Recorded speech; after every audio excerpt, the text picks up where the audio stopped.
Prezados irmãos, a paz do Senhor, nesta manhã gostaria de falar sobre um assunto, sobre a vida, o resumo da vida.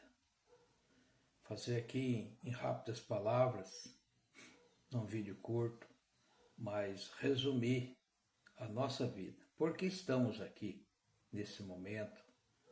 Com o mundo em guerra, com fome, com sede, com peste, com terremoto, com maremoto, com vulcões explodindo. Então eu gostaria de, nesta manhã, falar algo a respeito, um resumo de tudo o que acontece, de tudo que aconteceu e qual o fim de tudo isso.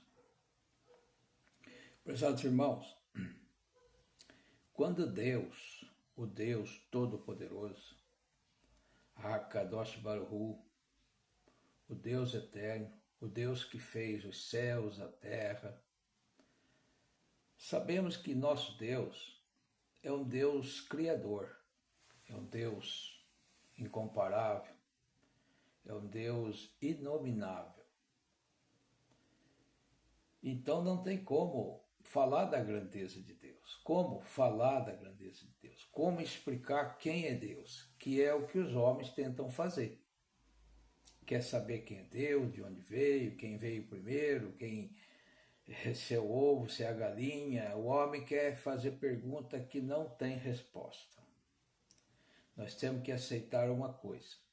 Somos criados por Deus, para Deus, e dependemos de Deus em todas as situações. E tudo que fazemos tem consequência. Tudo que pensamos, como agimos, vai ter consequência. A gente vê que Adão ali no Éden, o ato dele desobedecer aquela ordem, porque a ordem era: de todas as árvores podereis comer o fruto, somente daquela árvore não, porque aquela árvore é a árvore do conhecimento, do bem e do mal. Então, quando vocês comer, vocês vão morrer. Em consequência, vocês vão morrer. E a gente vê que Adão ainda viveu 930 anos, né? 930 anos Adão viveu. Então ele não morreu em seguida, como nós, foi limitado a nossa vivência sobre a face da terra. A Bíblia diz que no livro de Salmos, diz assim, que o tempo de vida de um homem é de 70 anos. E o que passar disso, o que chegar aos 80, é por sua robustez, sua alimentação, suas precauções na vida, suas não extravagâncias. Então ele pode chegar aos 80. Meu pai, por exemplo, ontem, dia 20, fez 86 anos. Tem mais saúde que eu, para dizer bem a verdade. Então, meus queridos, gostaria de, desta manhã, fazer um resumo. Porque imagina, meus queridos, Deus, o Todo-Poderoso, o Criador de todas as coisas, o que é a terra perante Deus, o que é o homem perante Deus, o que é esse nosso sistema solar perante Deus, o que é a nossa galáxia, a Via Láctea, com bilhões de estrelas. O que é perante Deus, se Ele é o Criador. Se Ele é o Criador, Ele criou todas as coisas.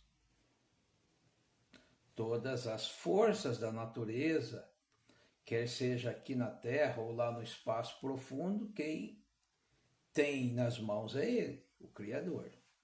Então, Deus, no momento, lá na sua mente, talvez ele disse assim, vou fazer algo diferente. Vou fazer conforme a minha imagem e a minha semelhança. Eu vou fazer o homem. E Deus projetou de fazer o homem. Porque Deus, ele criou todos os exércitos do céu. Entre os anjos ali nós temos querubins, serafins e muita classe de anjo que a gente nem conhece.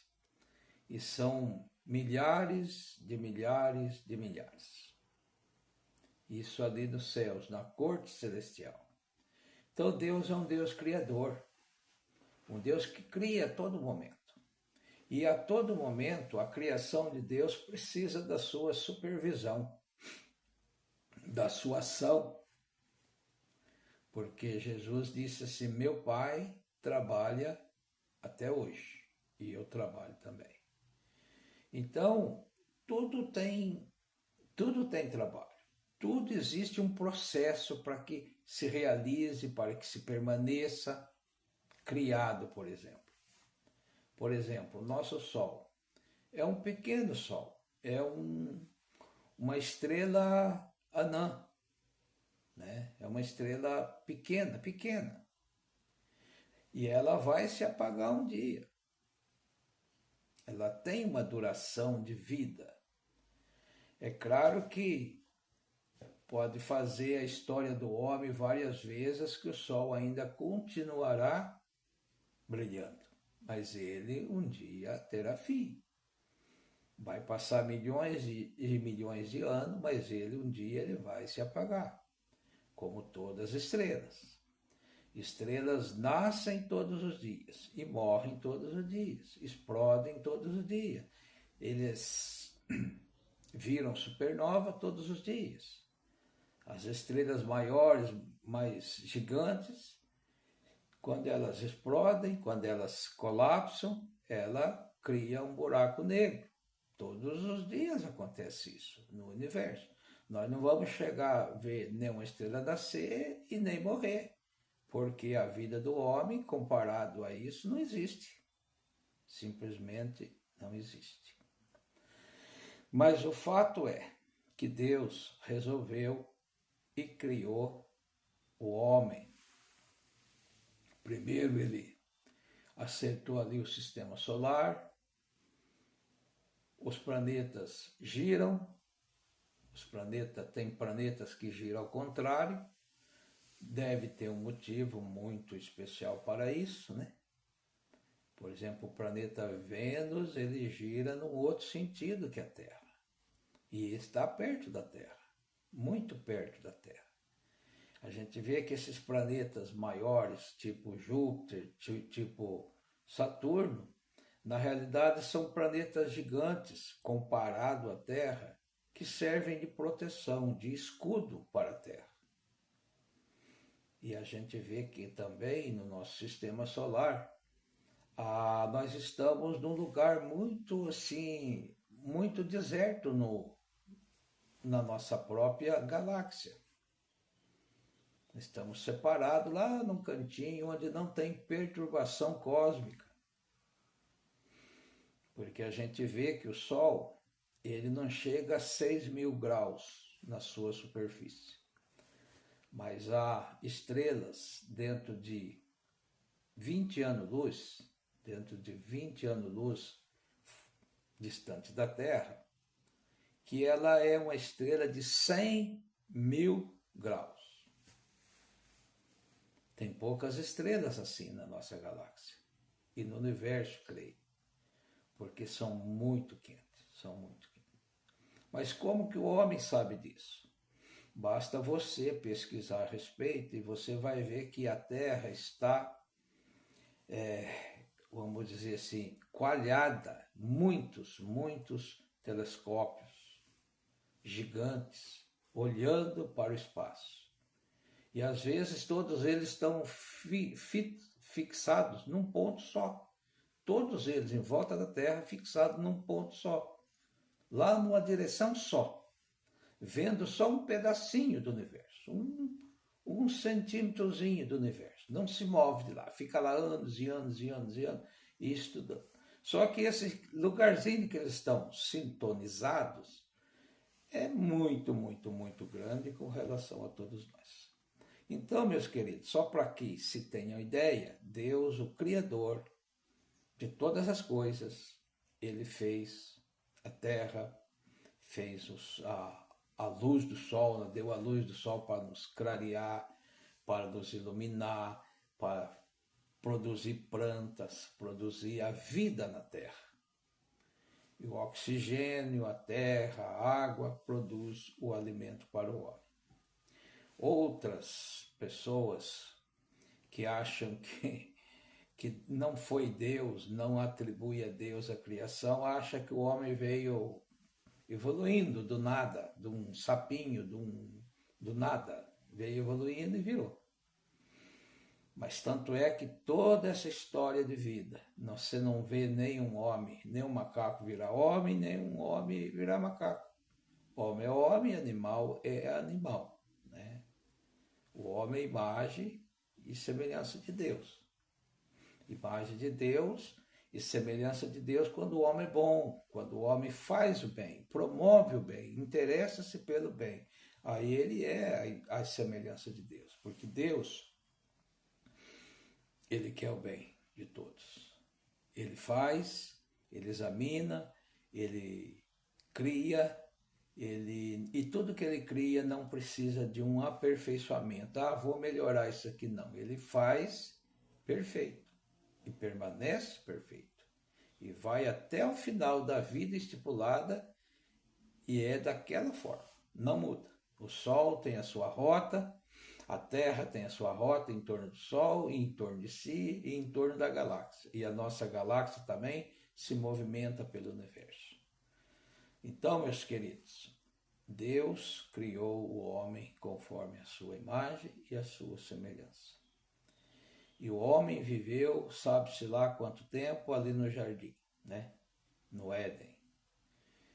Então, falamos Jardim do Éden, mas o Éden é o lugar onde foi plantado, foi feito, foi afixado o jardim, né? Porque nós sabemos pela Bíblia que esse jardim estava entre 4 rios, né?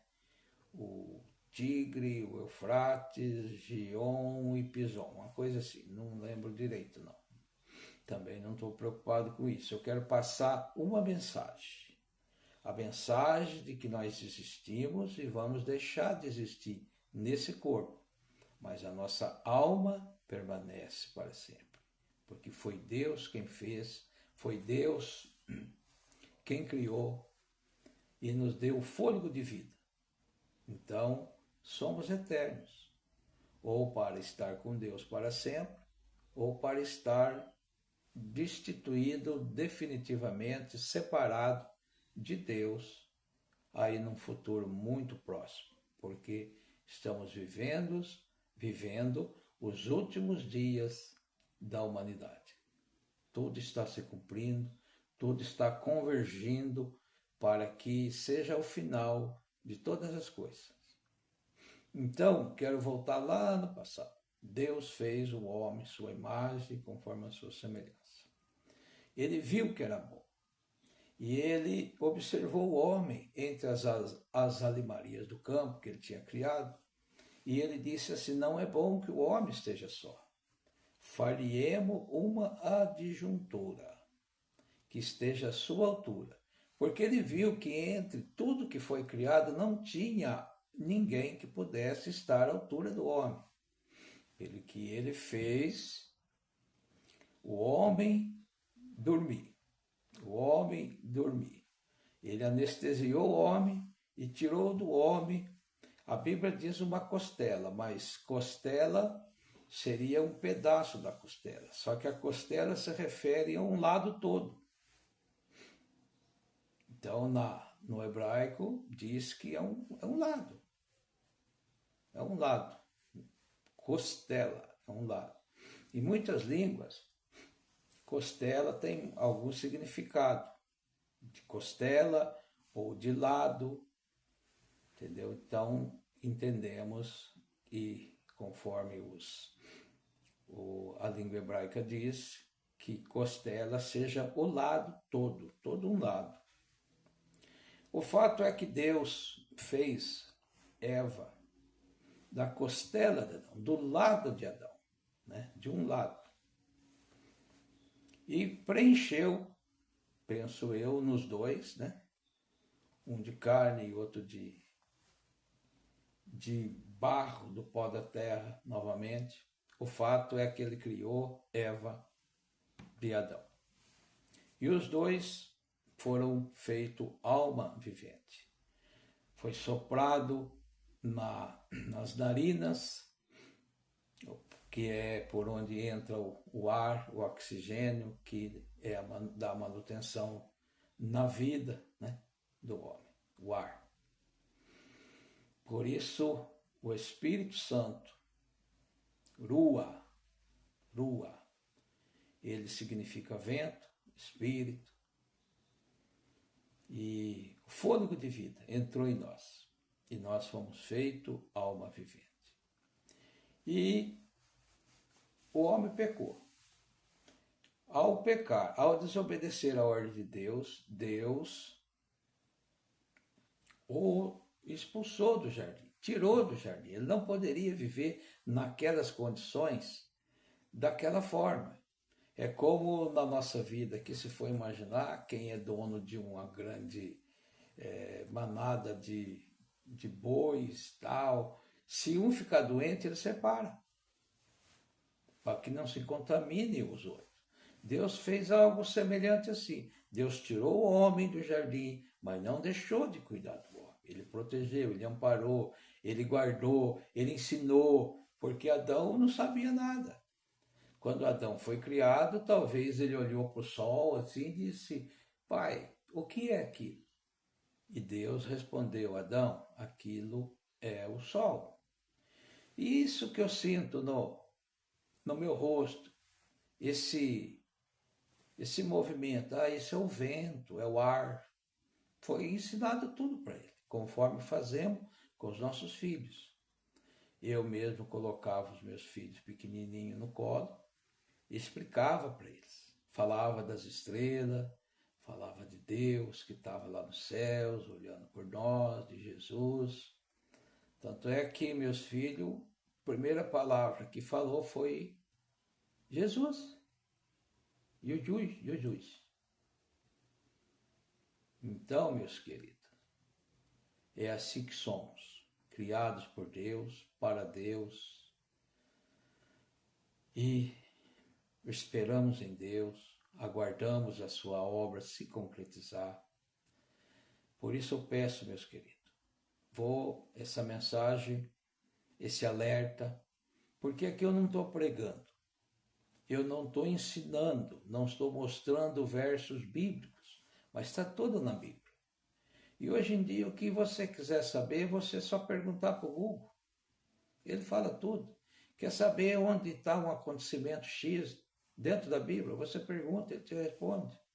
Então não precisa aqui de eu mostrar versículo, não precisa de eu fazer uma pregação, mas precisa de eu alertar com a minha experiência de vida, com o que eu vivi até hoje, te alertar que Jesus está voltando. Está voltando e não será do modo, da maneira que o mundo espera. Porque Jesus já veio. E os judeus não reconheceram. Desde que Jesus veio ao mundo, os homens tentam esconder a sua vinda, o seu advento, a sua vinda ao mundo. Primeiro foi o Império Romano, os próprios judeus mentiram, os próprios judeus, no decorrer dos anos, alteraram os calendários, o Seder Olam, que fala desde a criação de Adão até os dias de hoje, ele é acompanhado desde o princípio do mundo. Só que os judeus alteraram esses calendários. É só ver na internet que você verá que isso é verdade. Então, meus queridos, resumindo, Jesus está voltando. Ele prometeu que viria buscar a sua igreja e ele virá. Está escrito assim: esse mesmo Senhor que viste subir, ele voltará do modo que ele subiu. Então Jesus virá para tirar o seu povo da terra, para salvar o seu povo. E nos levará nas alturas para que encontremos todos num só lugar. E de lá estaremos para sempre com Ele. Mas nesse ponto, meus queridos, está acontecendo guerra, rumor de guerra, fome, sede, peste, terremoto. Os homens inventam a vacina prejudica mais do que cura. Então, o mundo está em colapso. Os homens, monetariamente falando das moedas, já não funcionam mais. Não bate a conta. Existe mais conta, mais dívida do que dinheiro em papel, moeda e tal. Então, o mundo está bagunçado. A história do homem bagunçou. E não foi Deus quem bagunçou. Foi o próprio homem. Veja o estado do nosso Brasil. Quem deveria estar velando pela própria lei, muitas vezes está indo a benefício seu próprio, ele está burlando muitas leis. Ele está indo contra muitas leis que já estão escritas. Isso é um retrato do que está acontecendo no mundo, porque todo mundo está assim. É guerra. Para que guerra? Para que fazer guerra? Para que matar o semelhante? Para que soltar uma bomba aqui e essa bomba viajar milhares de quilômetros? Para quê? Para matar outras pessoas? Para destruir casas, prédios, hospitais? É o homem. É a confusão do homem.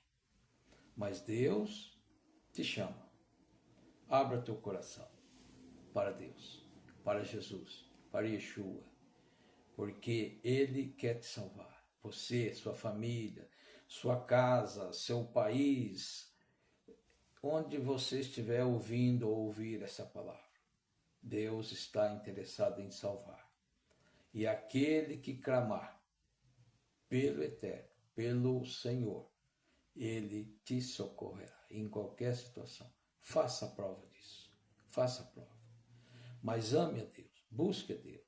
Ajude o teu próximo, ajude o teu semelhante. Porque Jesus virá e precisa achar nossa vida, nosso coração, nossas lamparinas acesas, amando a Deus sobre todas as coisas e ao próximo como a nós mesmos.